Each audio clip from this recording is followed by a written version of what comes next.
আমি এই চিংড়ি মাছ কটা ভালো করে কেটে ধুয়ে বেছে নিয়েছি। এবার একটু ভেজে নেব। আর কুমড়ো আলু দিয়ে আমি মাছটা রান্না করব। লবণ দিয়ে দিচ্ছি,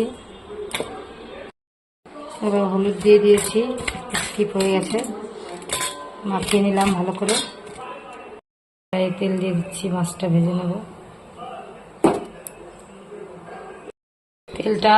তেলটা গরম হয়ে গেছে, মাছটা দিয়ে দিলাম। মাছটা ভেজে নিয়েছি, মাছটা তুলে নিচ্ছি, ভেজে তুলে নিলাম। মাছ ভাজার তেলের কড়াইয়ে একটু তেল দিয়ে দিয়েছি, আর একটু তেজপাতা শুকনো লঙ্কা দিলাম। এবার দিয়ে দিচ্ছি একটু রাঁধুনি,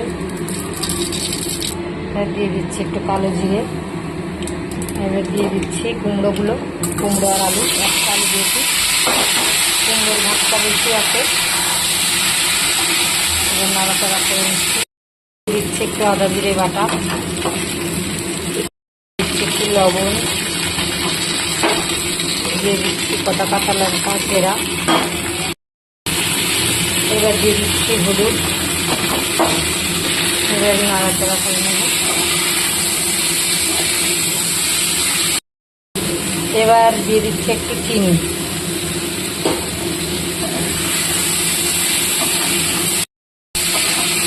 এবার নাড়াচাড়া করে নিচ্ছি। এবার দিয়ে দিচ্ছি জল, পরিমাণ মতন জল দিয়ে দেবো। মতন জল দিয়ে দিয়েছি, এবার ঢেকে দেবো। এবার ঢাকাটা খুলে নিচ্ছি।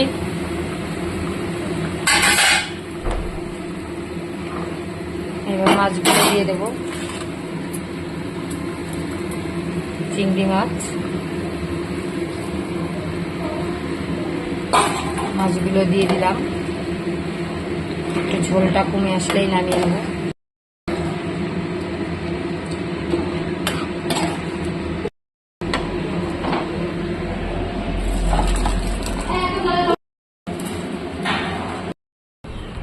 আলু ভাজা আর চিচিঙ্গা ভাজা আর হচ্ছে কুমড়ো দিয়ে চিংড়ি মাছের তরকারি, সাদা ভাত।